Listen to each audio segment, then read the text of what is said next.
అన్నమయ్య జిల్లాలో ఇసుక అక్రమ రవాణా ఇద్దరు ప్రాణాలు బలిగొంది. సుండుపల్లి మండలం ఉప్పరపల్లి వద్ద ఇసుక టిప్పర్ ఢీకొని ఇద్దరు మృతి చెందారు. బైక్పై వెళ్తుండగా వెనుక నుంచి ఇసుక టిప్పర్ ఢీకొట్టింది. స్పాట్లోనే ఇద్దరు వ్యక్తులు మృతి చెందారు. ప్రమాదం జరిగిన తర్వాత ఇసుక టిప్పర్ డ్రైవర్ పరారయ్యాడు.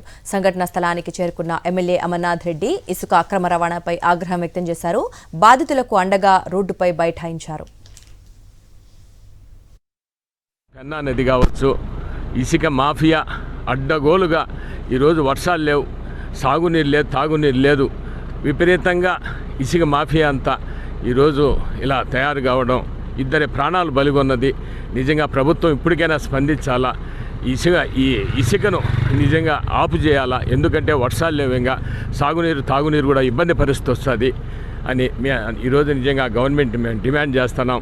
ఇసుక మాఫియాను కట్టడి చేయాలని కూడా డిమాండ్ చేస్తున్నాం. ఆ చనిపోయిన వాళ్ళకి ఎక్స్గ్రేషియా దాదాపు ఒక కుటుంబానికి కనీసం వాళ్ళకి 20 లక్షల రూపాయలు ఆ కుటుంబానికి ఇవ్వాలని ప్రభుత్వం ఇవ్వాలని వెంటనే స్పందించి ఇవ్వాలని కూడా మేము డిమాండ్ చేస్తున్నాం.